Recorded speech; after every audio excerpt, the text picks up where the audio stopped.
Ladies and gentlemen, welcome back to the Three Technique, the college football podcast at the intersection of the X's and O's and the Jimmies and the Joes. And Trey Reeves, when I opened up the show doc, which you beat me to today, you've got some thoughts about week 4. I had to correct a narrative going around our office today that week 4 was going to be somehow sleepier and not nearly as exciting as the classics that we got all day Saturday. And I had to say, no, my friend. I'm very excited about week 4. Can't wait to get on the show tonight. Cannot wait to break it down. But then I got in, and you've written War and Peace in our show doc, and so I'm excited to basically just turn the show over to you tonight. Listen, we've got a new bundle of joy around the house, and that means that time is off from work. That means they're not doing a lot this time in their lives at a week old, so there's a lot of time to just take in a lot of information, regurgitate a lot of information into a show doc, find obscure stats. It's just kind of a passion project at this point. So maybe it's War and Peace, maybe it's my version of the Great American Novel, but yeah, it's the week 4 preview, and I'm very excited about it. Our team's off this week as well, That's and right. so that feels like a great opportunity to just kind of take it all in, have a stress-free viewing experience, just enjoy the bye week, and that's exactly what we're going to do. We sure are. We're putting together a guest room over here. You can see the construction zone behind me. Hopefully not a construction zone for all that much longer, although it's like I-35. Like they say they're almost done, and then, it's 10 more years. We're trying our best to avoid that over here at the Mason household. But excited to talk ball with you here tonight. We've got news off the bat. The coaching carousel is already spinning up. We haven't even played 4 games this season, Trey, and we've already got firings. We've obviously got our biggest games of the week, best bets, storylines to look at, a lot to get to. This episode, all of our episodes, brought to you by Underdog Fantasy, our presenting sponsor and partners this year. Use our code 3TechPod to get $50 instantly in bonus fantasy funds when you play just $5. Got some intel the other day that the Jimmies and Joes are certainly starting to download that, loving what they're doing. We've got some winning tickets that keep getting submitted to us, so congratulations to each and every one of you guys out there. Keep playing right along with us. We'll keep submitting our underdog lineups on a weekly basis. And listen, we were really good 2 weeks ago. I don't know that a single one of my plays in that fantasy lineup for week 3 hit, but that's okay. Minor setbacks for major comebacks. And I had to tweet out, if you don't follow us on Twitter, first of all, follow us at 3TechPod, Instagram and Twitter. But if you do follow us, hopefully you saw that I had the bad beat of the century on the Underdog Fantasy app this past week, because Jeremy Bernard was sitting at 67 yards, and his number that he needed to get more than was 67.5. They threw him a little screen pass. He lost 5 yards. It happens. It happens. But we trust the process, and we ride again this week, and we'll have some more best lineups for you guys this week, and hopefully you guys can follow along, or you can fade us. Maybe fading us is the way to go, Mitch. And either way, we're happy to have you guys along board for that. Yeah, it certainly depends on the week. Sounds like you could use some of those bonus funds that Underdog is giving out. So again, just use our code 3TechPod. Trey, let's get to the news items of the week. We have not 1, but 2 head coaches dismissed at their respective, somewhat respective institutions. Deshaun Foster, UCLA, Brent Pry out at Virginia Tech. Which of those 2 kind of caught your attention the most? Which do you feel like sends the biggest shockwaves through the sport? I don't know that either at the point where, largely because of what they did. I think that might be too harsh for Foster because he was thrown into a bad situation, but are either of them really sending shockwaves through the sport other than the fact that they both decided to do it after week 3? Because these are 2 programs that have fallen on hard times in the modern era of college football, UCLA especially. But I guess I would say Virginia Tech is the more intriguing one to me right now, just because I feel like their athletic department actually does care enough about football to try to nail this next hire. With UCLA, Chip Kelly left him to be a sitting offensive coordinator in the same conference. They promote a position coach in Deshaun Foster. It's pretty obvious, just respectfully, that he was not ready to be a major D1 head coach. That's totally fine. That's not a knock against him, but he just really wasn't set up for success out there in Westwood. And I think that whoever follows him is going to have a lot of similar struggles, regardless of how much experience that they have. With Virginia Tech, I at least feel like they have a culture around them. They're still selling out games in Mm-hmm. Blacksburg, even though they've had the struggles that they've had the last few years. So they at least have a culture. They at least have an infrastructure around them where I feel like they could bounce back. With UCLA, I'm really concerned that they're about to enter 40 years in the desert territory. Oh, yeah. I don't know where you start with UCLA because no one has been able to get that job right in a number of years now. They've fallen well behind USC. And now that they're in the Big Ten, it just feels like an even more of the puzzle piece that just doesn't fit. You throw in the travel schedules and the budgetary issues going on behind the scenes with the administration, and that might be an unholy mess.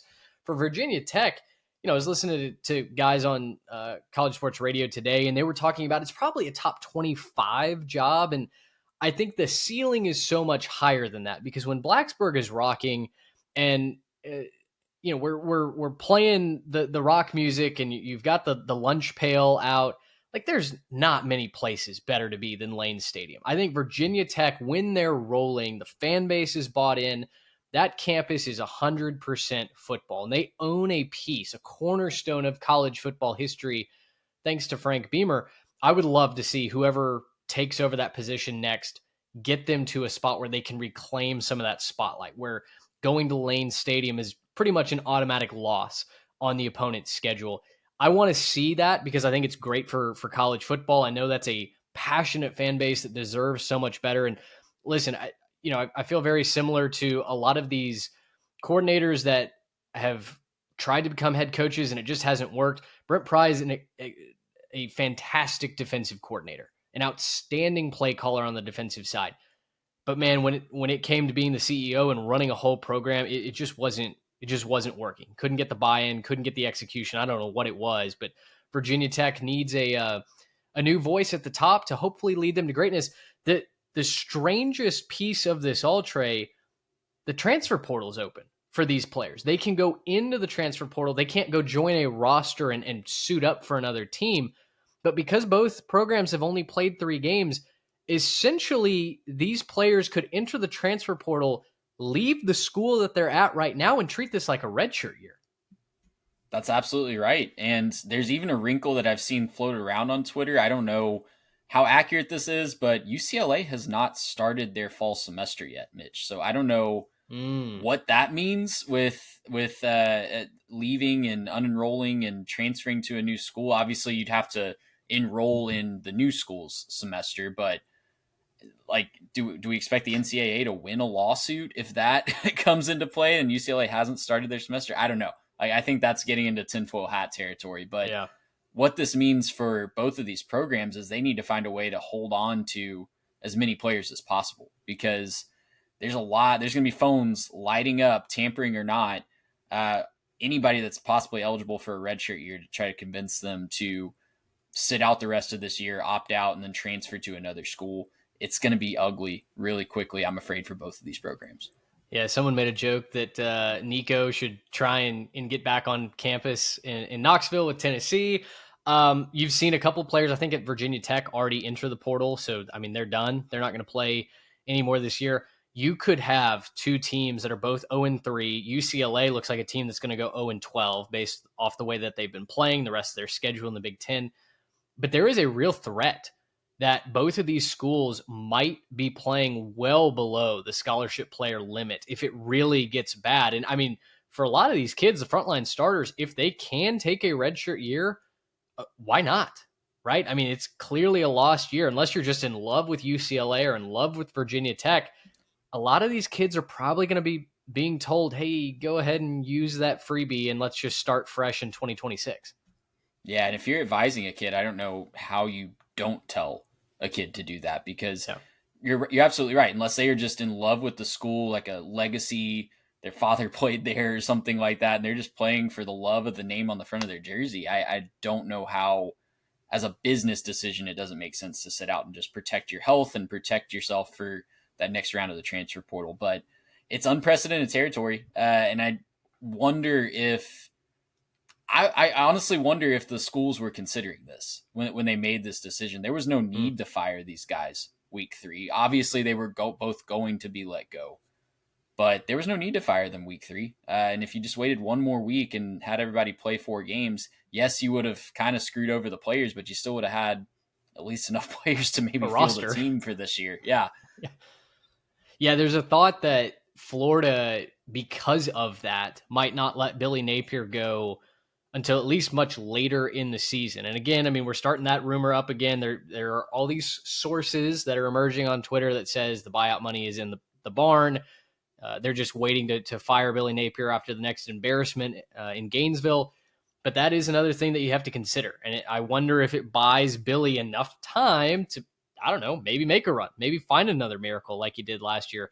Very, very interesting dynamics to be sure. Something that we'll be Can I throw a monitoring. name out there for UCLA real quick and just Yeah, get for your sure. rapid reaction? What do you think Yeah. about Pat Fitzgerald going out to Westwood? He might be a rich man going out to Westwood if he. I don't know if he win that lawsuit against Northwestern. Is he I winning that think he lawsuit did. again? Okay, yeah, I, I, I I thought haven't he. followed it completely, but Yeah, well, hey, listen, might pull a Brian Kelly, write a check to the program and get some talent in there. Um, I don't hate it. I mean, you need a football guy out there. You need someone who's going to win the X's and O's with maybe not the Jimmies and the Joes. And UCLA shouldn't have a problem recruiting, obviously, in the Los Angeles area, California, but they just don't have the chops. And it certainly seems like over these last couple of years that UCLA's athletic department has spit the bit as far as being prepared. And, again, I mentioned the budgetary constraints earlier. I mean, that school is kind of in a red tape hell right now from what I know. So we'll see. We'll see. I'm curious to see who lands at UCLA. Virginia Tech's obviously a high power job if you get the right person going there. So we've seen all kinds of hot lists. Again, it's week 3. I don't necessarily have an opinion on most of these hot lists because like Alex Golesh, like what are you supposed to say about Alex Golesh? He's a really good football coach. Is he going to leave USF where he has top 25 budget in the country? I have no idea. So we'll just see how these seasons play out and who goes where. I do know that UCLA has not hired a non-established Power 4 head coach or NFL head coach since like the 1930s. I mean, it's been other they've than never Foster. other than yes, I'm sorry, other than Deshaun Foster, they had never taken a leap and taken a risk and hired it like a G5 coach or a rising star. Foster was in the building already, right? I mean, they just kind of said, "Do you want the job? Okay, sure." Like felt very Brian Schottenheimer esque with the Dallas Cowboys. So anyway, watch this space. Curious to see how that develops. Curious to see how the rosters come together, fall apart. I don't know. Let us know your thoughts. 3techpod@gmail.com if you want to write in. Trey, let's get to what we think is a pretty good slate here in week 4. I mean, again, the little numbers next to the team names may not tickle the fancy of most football casuals, but you and I are absolutely chuffed to get these games on the TV. One announcement to make ahead of our game of the week. We have a new poll, a new ranking system that our friends over at the Walk On Red Shirts were talking with a bunch of us in a group chat and just said, you know what, like this AP poll is so stupid. These people don't watch the games. What if we just make our own poll? And so the APP poll has been born, the All Podcasters poll. It's a collection of us sickos that talk football in addition to watching it and stay up till wee hours of the morning. So if you subscribe to that kind of thing, head on over to our social media at 3TechPod, Walk On Red Shirts, a bunch of other Always Talking Ball, bunch of other shows are a part of it. And we're releasing rankings every week. There's a bunch of us that submit ballots. And if you have questions about them, please fire away because I guarantee you we can give you better answers for our decisions than the AP journalists can. So all of the rankings that we use on our show, including this one in the game of the week, number 19, Texas Tech on the road at number 11, Utah, are according to our APP poll. Let us know how you think we did. But the Texas Tech Red Raiders are on the road, Rice-Eccles Stadium, to take on the Utah Utes, who are 3.5-point favorites. This is the 11 a.m. game on Fox. Trey, this is going to be, I think, one of the best offensive shootouts of the week with two teams that have been nothing but efficient to start 2025. Yeah, and I think I lean towards it being more offensive as well. But I don't want to sleep on the defenses. They're both playing a lot of teams that have been unproven, right? They have not been tested. Utah stepped out of the home stadium at least. They played the UCLA team that we just got done talking about, and kind of put the first nail in the Foster coffin. And then they did go up to Laramie last week, and that's always just a weird place to play. So they have tested themselves maybe a little bit more than Texas Tech. But these are both teams that are top 25 in scoring offense and defense, regardless of competition, especially for Texas Tech in years past. You will definitely take that when you consider some of the teams that have come in and put 40 and 50 burgers on them, even at home. So, yeah, these are two teams that have just utterly destroyed inferior competition. And this is the first big test. And I love that we're getting this right out of the gate in Big 12 play, because it's going to go a long, long way towards deciding who is going to ultimately end up in Arlington. Who do you feel like has more to prove in this game? Because Texas Tech, as you mentioned, hasn't even left the friendly confines. We don't really have a great sense of what this roster is capable of doing against, an established power conference football team, another contender, if you will, right? Like I saw Texas Tech fans trash talking some other fan base, and one of the lines was, bro, my quarterback hasn't even seen the fourth quarter yet. And I got to thinking, like, yes, that's a flex, sure. Great one-liner, bro. But on the other hand, like, now you're getting into Big 12 play, and now you've got your three biggest games, correct me if I'm wrong, are all away from home, including this one in Utah. Suddenly, I'm more concerned that Texas Tech might have taken it too easy on their starters in the name of protecting health. And we already had a Baron Morton injury scare in week 1. But I'm wondering if Tech is kind of acclimated to the season enough to where, yes, Devin Dampier and Utah have a lot to prove as well. But I don't know. This feels like it could go either way to me. Yeah, I think that's spot on, because both of these teams do have a lot to prove. Utah has fallen off from the high watermark that they had out in the Pac-12. Obviously, last season leaves a bad taste in a lot of people's mouth, but you see they win a couple games in dominating fashion, and look how high they are, not just in our all podcast poll, but in the AP poll and in the coaches poll. They pretty much immediately regained that reputation that they had for so many years out in the Pac-12. For Texas Tech, it feels like voters across the polls, the college football public in general, are just kind of taking this still cautiously optimistic approach with them, right? We all know the storylines from the offseason. We all know the transfer portal cash that they dumped into this class.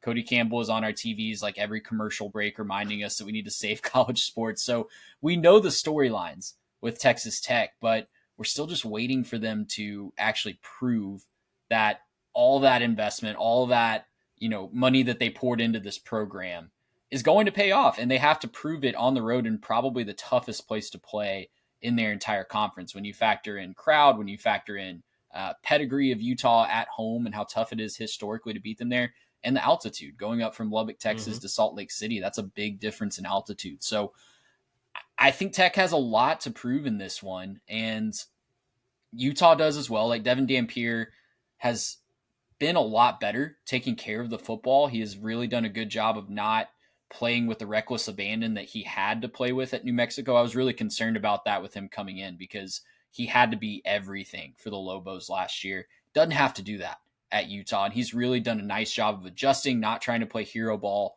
all the time. So he still has quite a bit to prove as well, but Tech, a lot of people are still in wait and see mode with them. And I just know that if they lose this one, even if it's a close one, the talking heads are going to be all over the place talking about, the $25 million class can't get it done. They're still losing these big games. And I should have looked this up. I can't remember the last time Tech was in a top 25 matchup, unless one is slipping my mind, because they've been solid, but not top 25 solid for quite some time under Joey Mack. Well, if you want to look that up, I can maybe stall for you a little bit. Real quick. Yeah, I'll go look it up real quick. One of the big questions coming in for me on Utah's side, and we talked about this in the preview that we did together, Devin Dampier, can he make the jump from New Mexico, Operation Lobo, going up to Utah? Can he be as dynamic and as explosive as we saw for the Lobos, and all the while keep care of the football and keep that offense kind of on schedule, on rhythm? And so far, 8 touchdowns, no turnovers. He did pass that test early against UCLA for whatever that's worth.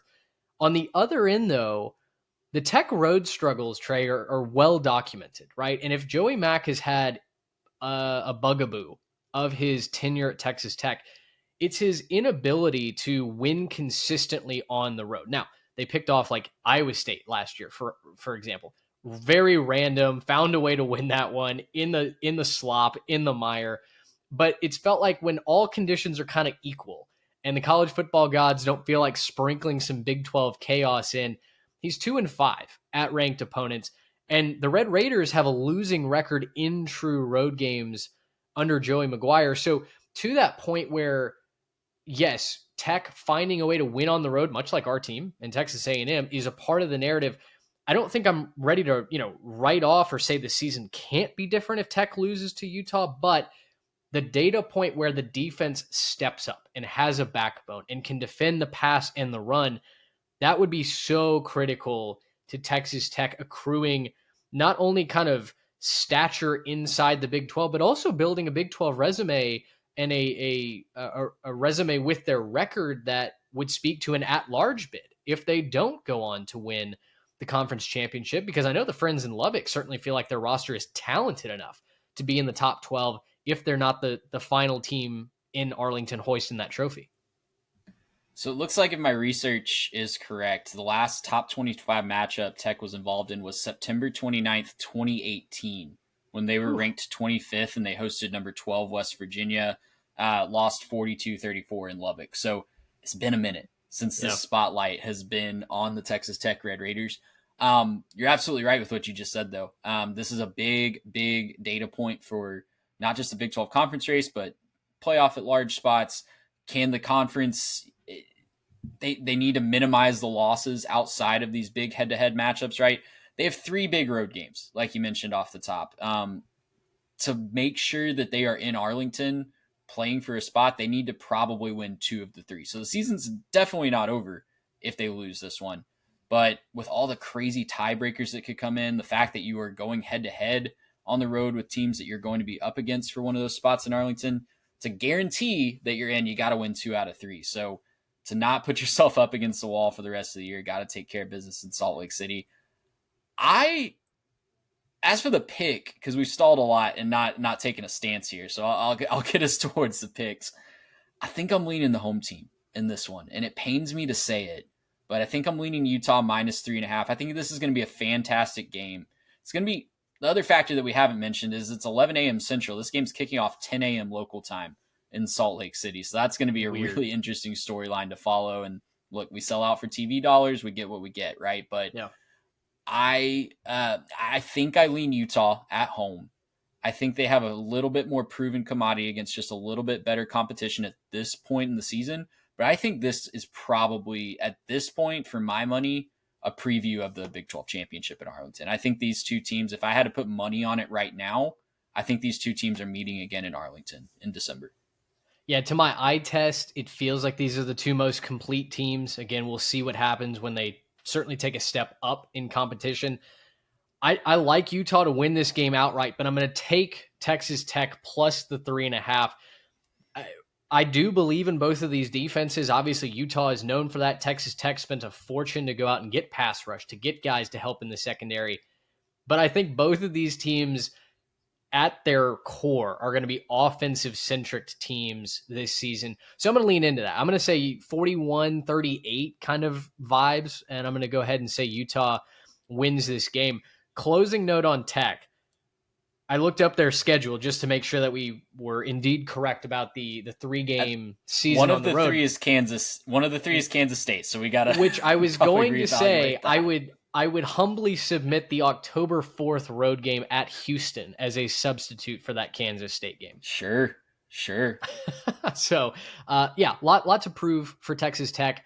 Certainly not a situation where they can afford to look past Utah, and I don't think they have to. I think they've got a bye week next week anyway. So they will have their full attention set on Utah. I know Utah is going to be higher ranked than Texas Tech. I don't think this is an upset one way or the other. I just think these are 2 maybe of the best teams in the Big 12, giving us a preview for Arlington. We would love to know who you're picking at 3Tech Pod. You can find us on all of our social media channels. Drop a comment down in the YouTube video as well. Trey, let's go from the Big 12 to the Big 10, shall we? And we've got number 10, Illinois, at number 24, Indiana. Again, both of these rankings according to our all podcasters poll. Hoosiers are 3.5-point favorites at home. Both of these teams have looked really good to start their seasons. Obviously, Indiana hasn't played anybody since they beat Old Dominion. Illinois passed a massive test against Duke and blew them out late, forcing turnovers, taking advantage of that on the scoreboard. Trey, it's been a little bit since Bloomington has hosted a game of this magnitude with both teams as highly ranked as they are. Yeah, you got to go all the way back to 1993 for the last top 25 matchup to take place in Bloomington. Obviously, Indiana played in some big games down the stretch last year, but a lot of those were on the road. The Ohio State game was on the road. Their big ones at home, the other team just really didn't live up to the billing, like Michigan, Nebraska, those teams like that. So, yeah, this is a big time matchup in Bloomington. I was really shocked that we didn't get College Game Day or Big Noon Oh, going to this game. Just seriously. really, I know it's on NBC, so that makes sense why Fox isn't there. But yeah, I mean, just really weird that we didn't take the chance to go to Bloomington for game day. But alas, we'll let ESPN make that decision. We'll talk about this game as give it the billing it deserves. But this is the game where I think we're almost guaranteed a shootout. I think both of these offenses have been hyper efficient to this point. Illinois, you mentioned the game against Duke. They benefited greatly from a lot of Duke turnovers, but they were taking care of business on those turnovers and converting them into points at a high rate. This is a very interesting situation, though, for a potential reverse of that, because Luke Altmaier, for all the good that he's done at Illinois, I think the concern that we had for him going into this year, he did a lot better about it last year, but the turnovers have been a problem in spots. And when he throws an interception, the Illini are 5-5 overall. They're 12-3 when he doesn't as a starting quarterback. So it's literally almost a padlock stat of if he throws an interception, the chances to win go way, way down for them. So their 4 wins also, or their 5 wins when he's thrown an interception have not been over the best competition, top to bottom. So, and it turns it into a close game, even if they do win. I think I did the math and it's a 4-point per game win if he throws an interception and they do happen to win. But all that being said, he's done a great job so far, taking care of the football, passed a good test against a stingy Duke defense a couple weeks ago. But Indiana's already taken away the football 4 times via an interception so far this year. They're a very opportunistic defense. We saw that last year. That's a stat that's carrying over into the 2025 season from last year. That's just how they like to play ball. They are very good at getting those takeaways. So Altmaier's got to take care of the football so that he can participate in the potential shootout and not get left behind. When I dove into this game, I was looking at the running game specifically because Illinois is 13th in stopping the run so far this season. Indiana, carrying over an identity from last year, they want to run the football. Trey, they've got 3 running backs, not 1, not 2, but 3 backs with 200 or more yards so far on the season. Fernando Mendoza has looked very good, and I think that explosive element is certainly there with Elijah Surratt, those other weapons that they've got with the Hoosiers. But at its core, Indiana wants to establish their running game and dictate how your defense plays and substitutes based off of that. If Illinois can go on the road, where we've seen defense travel and transfer for the Illini in the past, and if they can go on the road and at least throw up some roadblocks to Indiana in that running game, start to make Fernando Mendoza a little bit more one-dimensional, I think that's how Illinois not only keeps this one close, but also has the chance of winning this one outright. It feels weird to say that given the fact that Illinois is, quote, higher ranked than Indiana.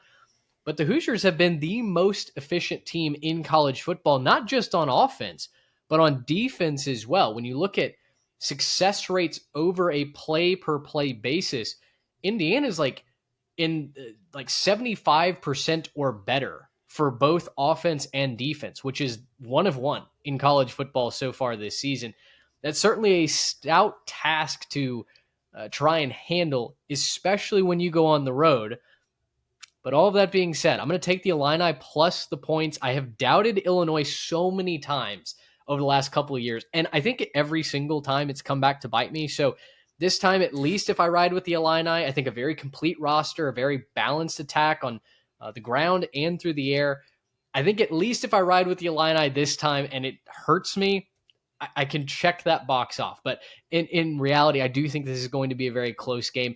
I can't decide if it's a shootout or if the defenses start to get some stops, maybe get some takeaways, make it a little bit shorter of a game. But I'll say that Illinois wins this one 27-24 over the Hoosiers. I don't think it's going to be an old school Big 12 type shootout where like we're both scoring in the 50s or 60s or Oof, something yeah, like that. I think the defenses will get some stops. I see this as about a 38-30 Indiana win. So I'm going to take Indiana to win and cover here. I do like that Illinois has already challenged themselves out of conference and played a team with a pulse. Indiana is going to do that for the first time. But there's something about Sig in Bloomington. yeah, He has proven time and time again that they take care of business in Bloomington, take care of business at home. That's something that he carried over in the culture from JMU as well. A big night game in Bloomington as well. It's really yeah. hard for me to pick against a team that I really like, a defense that I really like at home at night. So give me Indiana, just make a couple more stops. The reason I think that this will be a little bit more higher scoring though, and it will come down to who maybe makes 2 or 3 stops versus the other team maybe only making 1 or 2. Both of these quarterbacks, you mentioned the efficiency just overall as a team. And look, Yeah. Indiana's going to have those numbers when they play the non-conference schedule. They did. But you look at the advanced metrics on the yards per attempt for both of these quarterbacks, they're both ranking in the top 15 nationally, top 12 nationally, even in the adjusted yards per attempt. That kind of takes into account turnovers, it takes into account sacks, it takes into account touchdown passes, all good things like that. So both of these guys are having fantastic seasons so far. And I really do think it's going to come down to which defense can step up, maybe get a takeaway at a key spot in the fourth quarter, maybe stop on fourth down when a team's trying to convert in the red zone, something like that. But yeah, I think I have Indiana in about 38-30 range.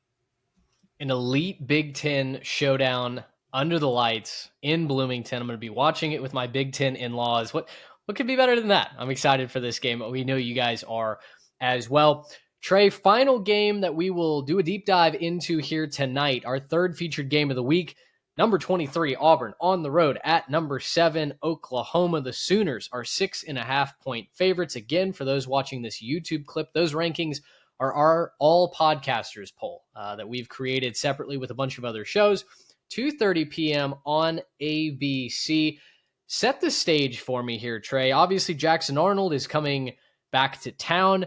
Auburn's starting to feel themselves a little bit. They've had some success on the ground. They beat Baylor early on. They're relatively healthy. The roster looks good.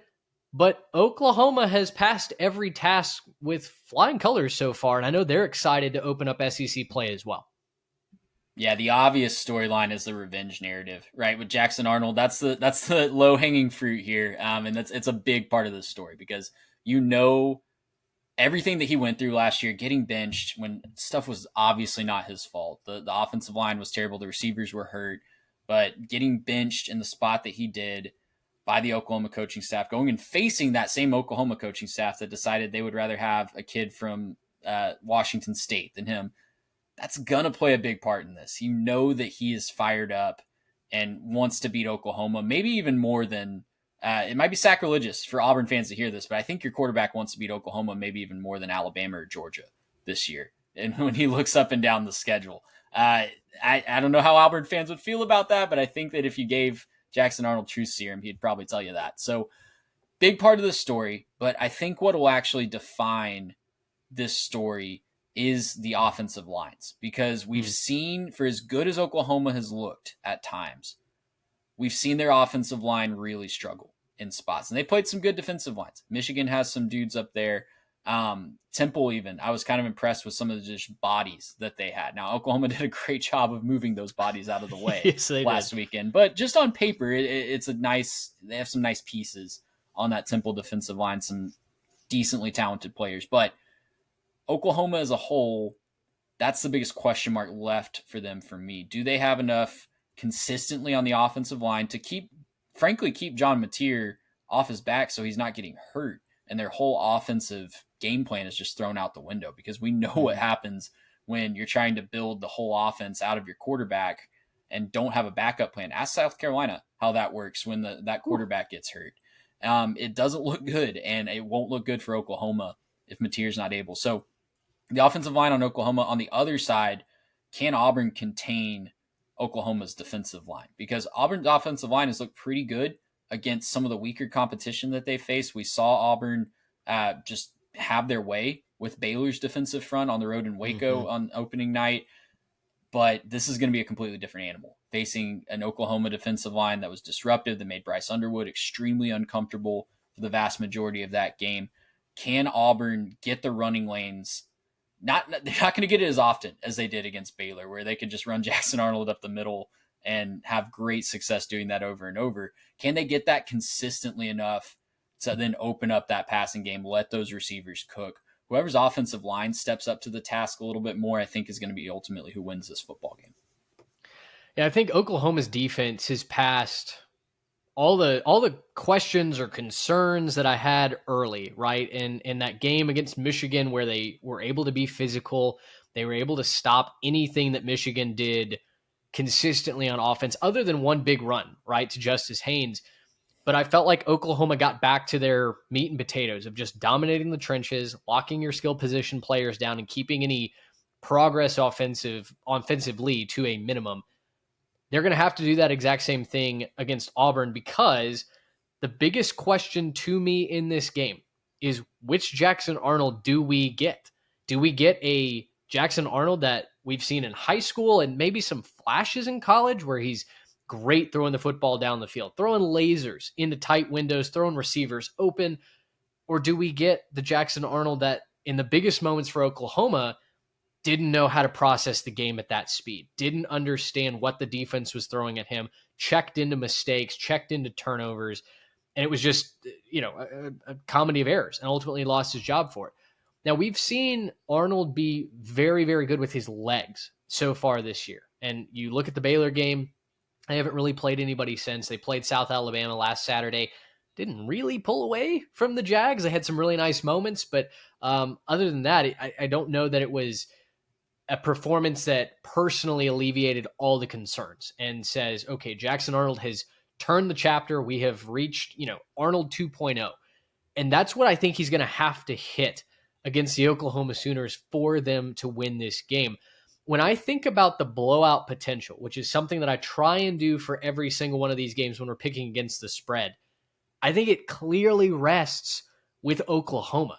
Nothing that I've seen from Oklahoma's defense or Auburn's offense leads me to believe that Auburn will just start throwing the football for 400 yards, getting the ball in the hands of Eric Singleton or Cam Coleman, and beating the Sooners by 21 plus. But I do think that Oklahoma, with John Mateer, if he's special, if he's throwing the ball to Deion Burks, if Torrey Blaylock is having a big game, they need to find that established running back beside Mateer. But if they can get all of that going, we've seen Auburn kind of implode on itself like a dying star. Not predicting that Auburn does that here tonight, but this line feels like it's begging you to take Auburn, the new look Auburn, the newly revamped War Eagle defense, the passing game on the road in a tough spot against the Sooners. And I'm not going to do it. I'm going to take Oklahoma minus the 6.5. I'm taking Oklahoma as well. I think you mentioned Jackson Arnold. He's going to have to throw the ball for probably over 250 to win the game. I think that's just like the baseline starting point. I would be absolutely shocked if he threw for less than 250 yards and they still found a way to win the game. 250 is about where you can start talking me into the path to victory for them. Yeah. On the flip side, though, I will say I don't think Oklahoma wins this game just on the legs of John Mateer. You mentioned Sure. Blaylock had a fantastic game. That's a really promising true freshman that kind of broke out against Temple last week, had 100 yards and a couple touchdowns. He looked really good. We need to see that again against a step up in competition. They've got to find someone to supplement John Mateer's legs and give him a spell, honestly, so that he's not taking as many body blows throughout the entire season. But yeah, I'm with Oklahoma. They feel like the more proven commodity right now, so I'm going to take them to cover the 6.5 point spread. And I'm just a little concerned about who Auburn is at this point. I need more data points on Auburn before I'm excited to back them, especially on the road at night. I think this is a night game, or is this a 2:30 game? 2:30 p.m. 2:30, yeah. So on the road, at least in the SEC, need a few more data points before I'm excited to back them in this spot. I'll say this, though, in closing, like if Auburn does find a way to beat Oklahoma, not only is the revenge story a massive narrative, but with three offensive coordinators and all the hijinks and drama that is swirled around Auburn. The concern with Hugh Freeze's golf game, is his handicap in a better place than Auburn's offense is? If the Tigers are able to win this game, the SEC feels so incredibly wide open that then you could start, I think, to have a conversation with me about here's how Auburn goes 9-3, 10-2, starts to find their way back into the equation atop the SEC. Because if we've seen anything this year, it's the top of the conference probably has more questions than answers, and the mid pack looks like it's going to tear you alive. I mean, the SEC champion might have two losses unless it's, I don't know, Georgia, who just runs the table, but this conference is looking like it is going to brutalize itself once again, but probably in the most impressive manner possible. Not where we're just getting upset sprung left, right, and center, but where home field advantage really matters. And that, I don't know, 15th, 17th ranked team at home is favored in a lot of lines, maybe over a team that's higher ranked, but having to go into hostile territory. Yeah, absolutely. And you look at the home road splits for Auburn later this year, where I believe this is a year where they get both Alabama and Georgia at home, if I'm not mistaken. So, yep. Yeah, I mean, they could be right in the middle of that picture as well, even as a lower 20s or slightly unranked team, even if they drop a couple early road games. So they're definitely not out of the picture. They're not out of deciding the championship picture in the SEC, even if they do lose this game. Yeah. Those are our top three games. We'd love to know what your picks are, what your thoughts are at 3techpod or 3techpod@gmail.com. Would love for the Jimmies and the Joes to join the conversation there. DM us, send us an email, whatever you want to do. Jump in the comments on YouTube, which are always lively this time of year. And we're excited to have that conversation with you. Trey, let's move to Saturday's storylines presented by homefieldapparel.com. The good brand is giving you 15% off your first order if you use our code 3techpod at checkout. Two games in the morning window that you've written down on our run sheet. Arkansas 7.5-point favorites at Memphis. And then you've got the final scheduled Iron Skillet game between SMU and TCU. The Frogs are at home. They're 6.5-point favorites. That's on ESPN2. Which of these two games jumps out to you and is more likely to grab screen time early on in the day on Saturday?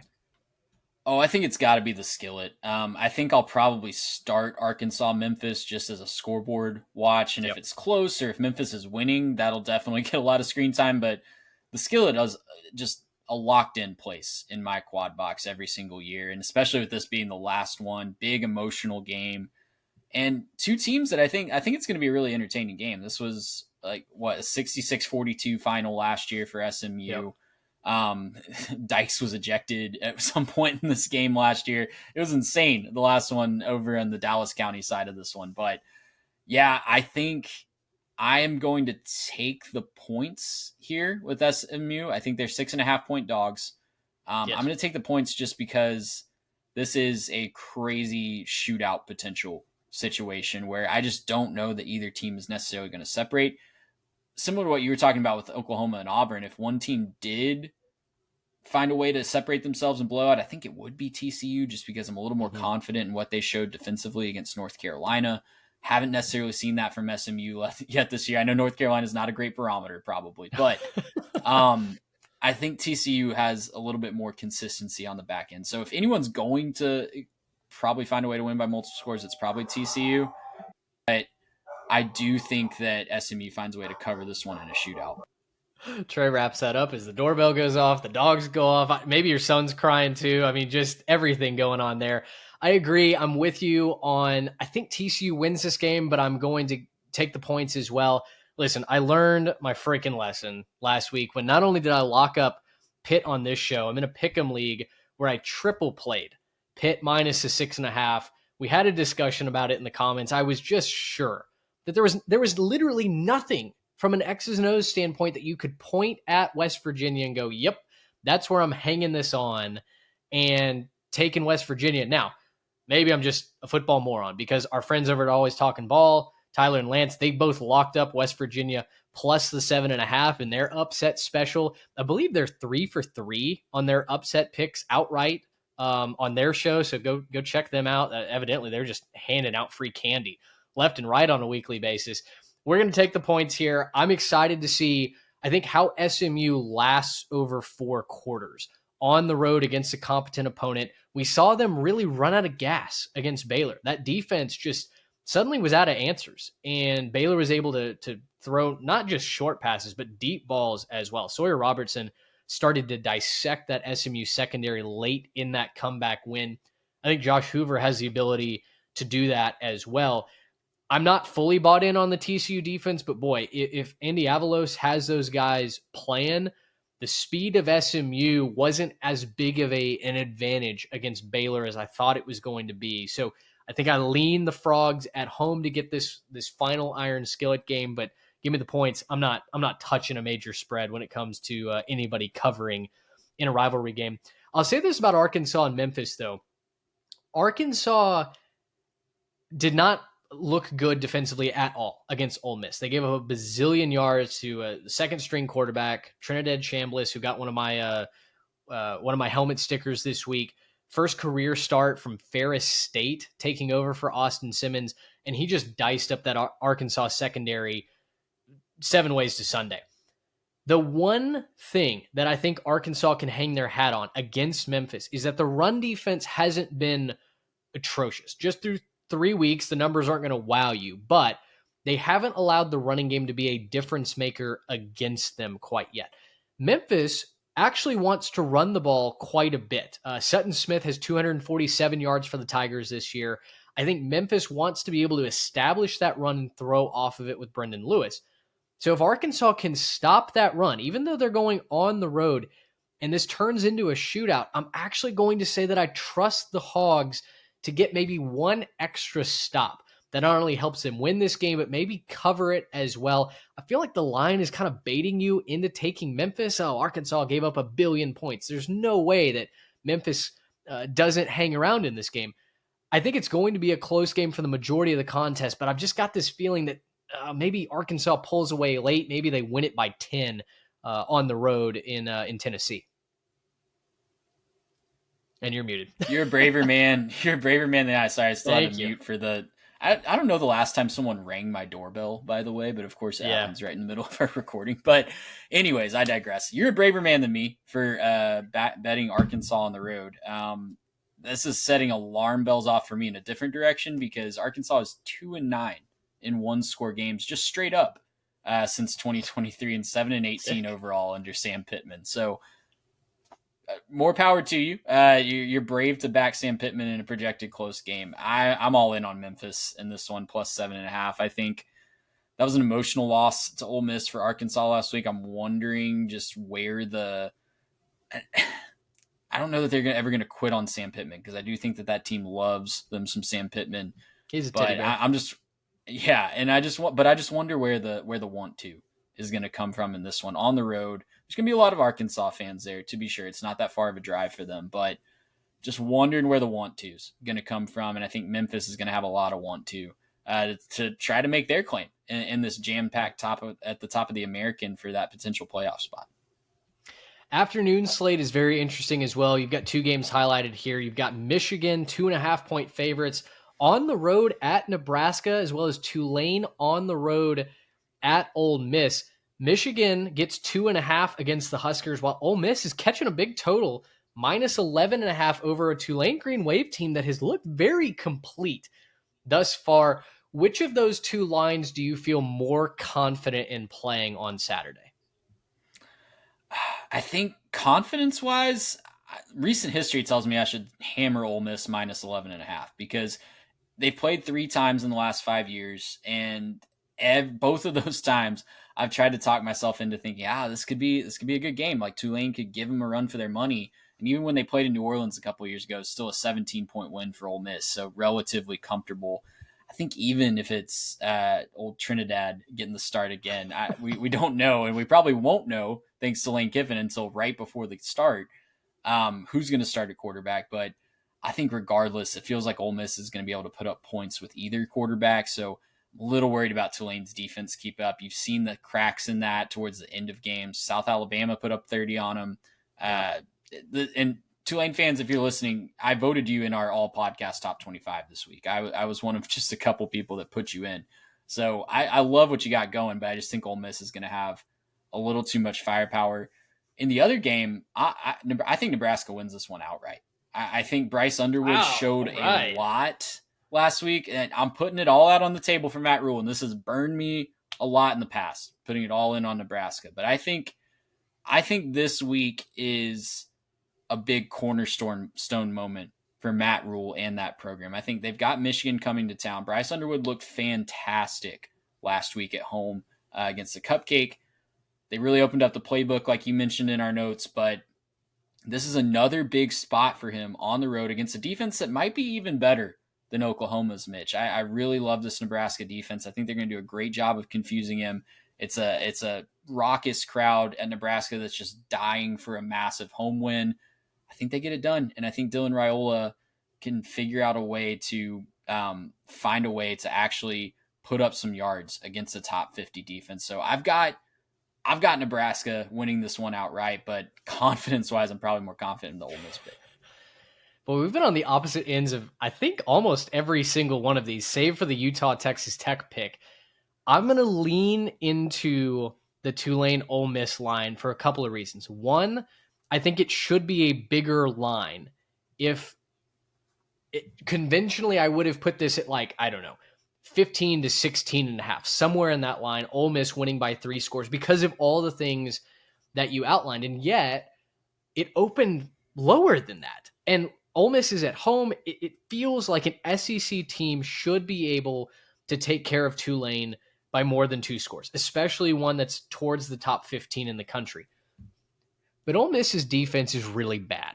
This is not the same Ole Miss defense that they've had over the last couple of seasons, right? They're not owning the defensive line with the big Walter Nolans of the world inside the interior. The secondary got burned numerous times by Taylon Green. And listen, it's somewhat talented receiving core for Arkansas, but I just don't know that some of them are starters at other SEC programs.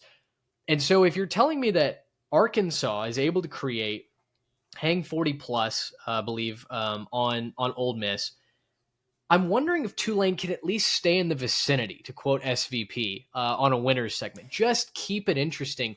Those other 2 times that Ole Miss and Tulane played, they had a much better defense. The 40 point win, that was certainly an experience for Tulane, and they got punched in the mouth. The 17-point loss, though, that game was so much closer for the majority of that contest, and Ole Miss kind of pulled away late. I think there was a turnover that allowed them to almost double up the score. Jake Retzlaff has been the real deal so far this year. And yes, Tulane is a little uncomfy against South Alabama, but I just feel like John Summerall has the boys ready to go on and try and play spoiler once again.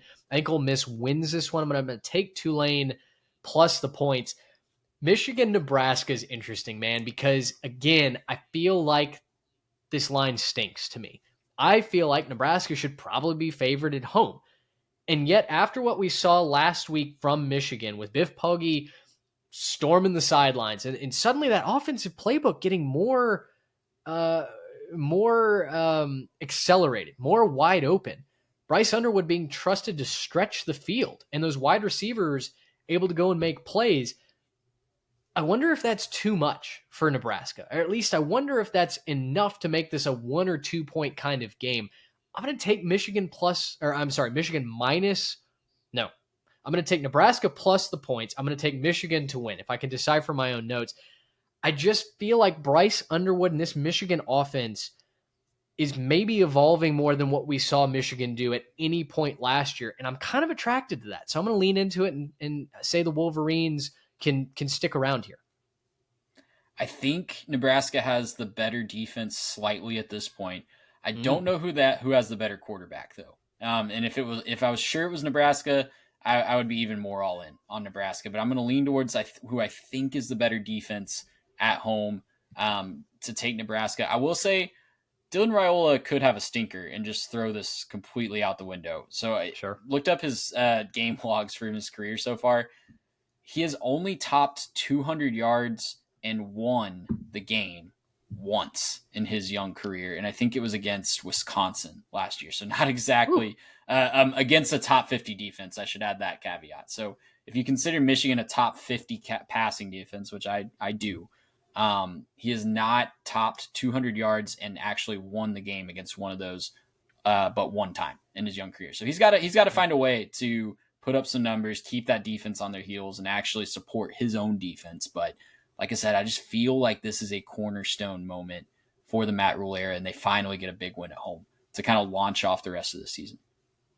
Yeah, let's finish our Saturday storylines here with a trifecta in the evening window. South Carolina at number 23, Missouri. The Tigers are 13.5-point favorites against a South Carolina squad that just looks helpless on offense. Lenora Sellers potentially out as well. We don't know what the diagnosis officially is, but it doesn't look good for South Carolina. Nobody stepped up to even compete against Vanderbilt last week. You've got Florida, speaking of competing, on the road at number 4, Miami. Boy, the Canes look really good in these first couple of weeks. They blow out USF. Line maybe seems a little low, only 7.5 for the Canes at home. You wrote that it was down to 3 in favor of I Miami on ESPN. Just a really weird note there.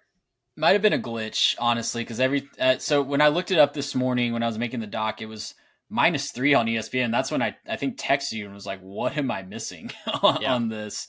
And then FanDuel didn't even have it listed, and DraftKings had it at 7.5. So I went with 7.5 because that seemed the most logical to me. But Yeah. it might be updated by the time everybody's listening to this on Wednesday morning. Yeah. Listen, I mean, Florida, they threw 5 interceptions against LSU. You maybe cut it down to 2 or 3, and maybe you beat the Tigers on the road, but you didn't. You didn't find a way to get that done. And DJ Lagway is going to be facing Ruben Bain in that Miami pass rush.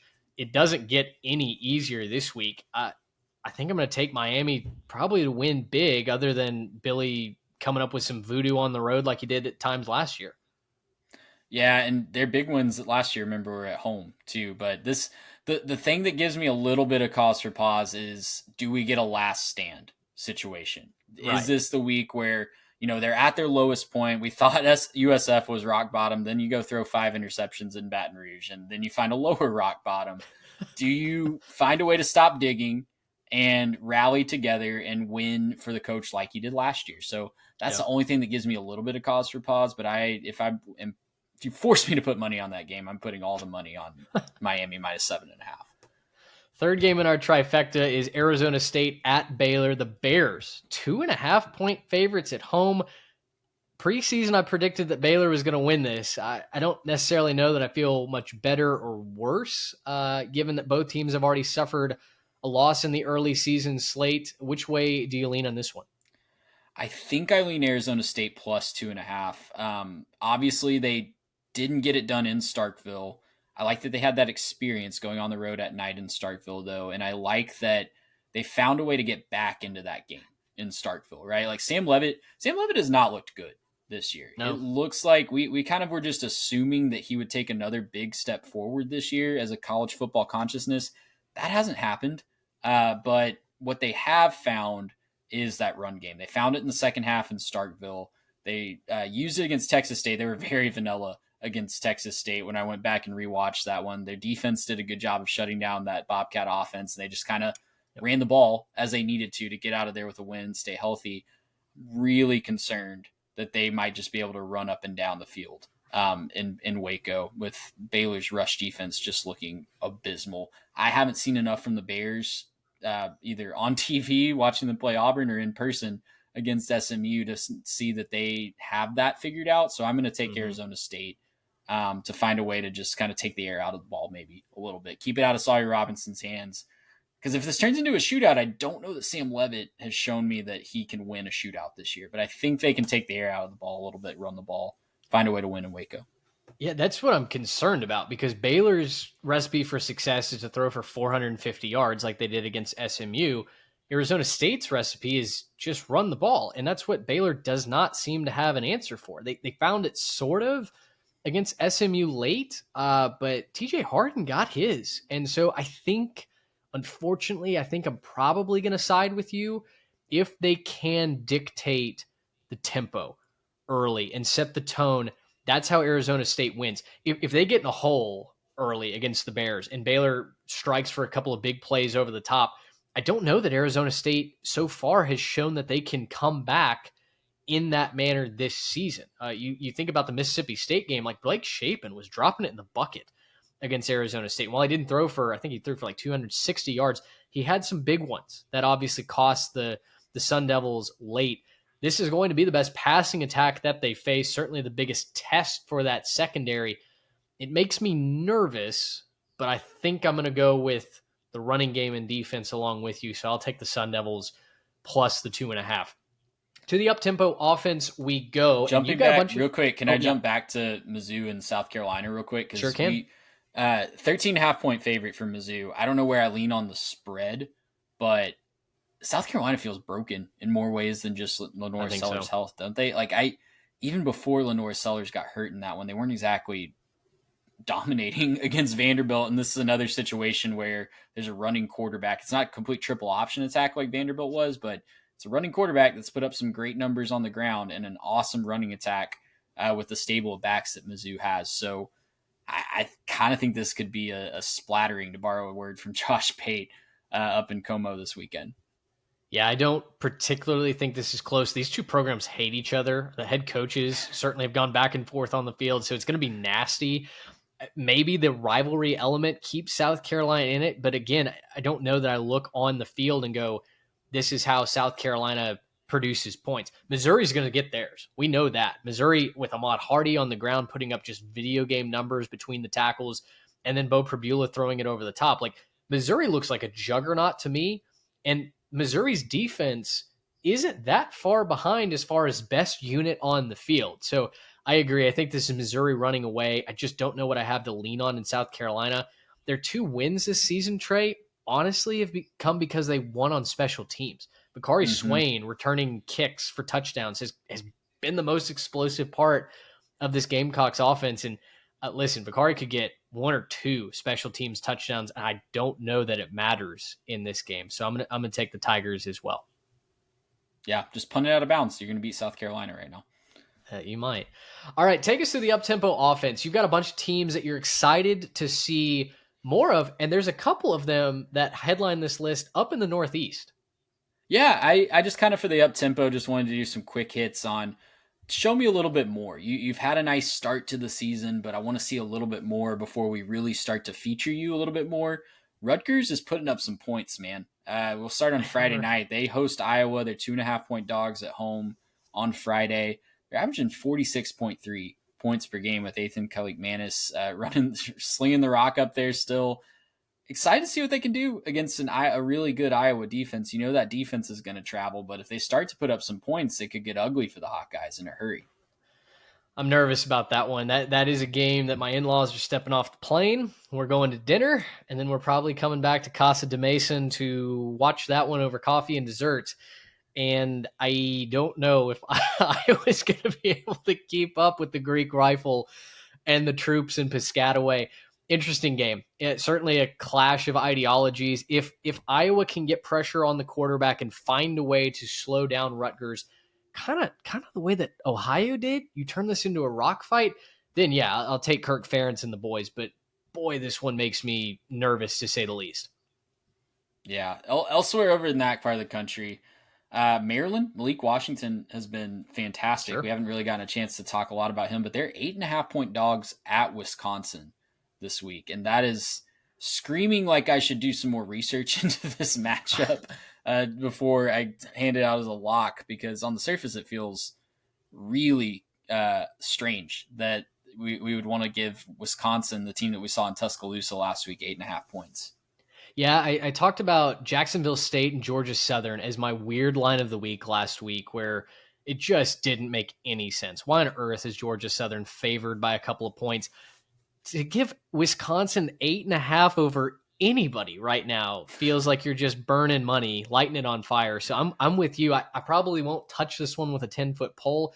I do want to see Malik Washington continue to develop against a somewhat competent defense, right? I mean, he's looked good against Townsend, for instance, but I really want to see him light it up against Wisconsin, a team that you talk about 1-2-3 Cancun. We might be there with Wisconsin if they get blitzed and battered by the Terps, because that team quit at the end of the Alabama game. They they had the ball with 2 minutes left. Have a pride drive. Give me something to hang our hat on offensively. They ran the clock out. Team wouldn't get organized, wouldn't get to the line of scrimmage. I don't know if that was from the coaching or what, but the team had no interest in taking advantage of a couple of minutes. They did not sign up for 60, and that's a dangerous mindset this early in the season. So I'm inclined to take Maryland plus the points for the sake of our show, but I don't know that anything of actual monetary value is going to be put on that game. How about North Texas dropping Your Mean Green. 59 on the boys from the Palouse? Go Mean Green. Drew Mestamaker has been a revelation. They play Army this week, though. That, boy, you talk about a momentum halter. Play one of the service academies, and this is going to be an interesting game for sure. Maybe the ultimate clashing of styles in all of college football that we see all season. I will have this one in a quad box at 11 a.m. on Saturday morning because I'm just fascinated to see what this game looks like. It's up in New York at West Point, so Army's favored by 1.5, but North Texas has looked dang near unstoppable at times this year, so excited to see what they can do. And again, the winner of this one throwing themselves right in the top of that American race. It feels more and more like the champ of the American is going to get that G5 playoff spot as more and more weeks go by. And the winner of this one will be right in that conversation, starting off 1-0 in conference play. Can you imagine Army running the table after losing to Tarleton State to open it up and claiming that would be truly hilarious. Give me the Mean Green plus the 1.5. They've looked better stopping the run. I trust Skylar Cassidy. It's a weird spot, weird line, early AM game, doesn't matter. Go Mean Green. NC State, you're a big fan of what CJ Bailey is doing. He's taking care of the football like a professional when it comes to the red zone. They're 3.5-point dogs at Duke, another line that doesn't make a ton of sense to me. Vegas expecting the Blue Devils to bounce back, but I'm guessing you're leaning the Wolfpack here. I am leaning the Wolfpack. I love CJ Bailey. Love Hollywood Smothers and what he's done so far this year. He has been a revelation to that offense because there wasn't a lot of help for Bailey last year, and Smothers stepping up. He was the RB1 last year, had some nice numbers, but he is taking it to another level this year, and it's really made their offense a lot of fun to watch. So, yeah, give me NC State plus the points. Got to see something from Duke. I was really excited about them preseason. We both were really excited about them in preview season, but they've just not stepped up to the plate with opportunities early, and it's been really disappointing. USC, your final note here in the up-tempo offense, might be Lincoln Riley's best team. Jaden Maiava looks like he might be the real deal. He does, and their defense is playing good. And again, it's another team that's taking a big step up in competition this week. I feel like we've said that a lot over the course of this show. But Michigan State coming in, a team that has looked better than year one under Jonathan Smith. I think they have a little bit of momentum coming into this one. Beat Boston College in double overtime a couple weeks ago. Have looked a lot more competent on the offensive side of the ball. But yeah, this is going to be another opportunity for USC to kind of submit their claim to kind of the void in the Big Ten. I'll just say behind the top 3 or 4. You've got a nice tier at the top, and then it's pretty much wide open after that. And UFC can fill that void. They certainly look like they have the offense to do it. And their defense looks like it might be the best one that maybe Lincoln Riley's ever had just off of early results. So if they can keep that together, they've started nice before. They've started hot before and fallen apart. So if they can keep that together, I might have to be eating some crow about what I said in the preseason. You and me both. Danton Lynn has that defense looking good. Talk about a coordinator who's at the top of the UCLA search. Danton Lynn probably headlining that list for sure.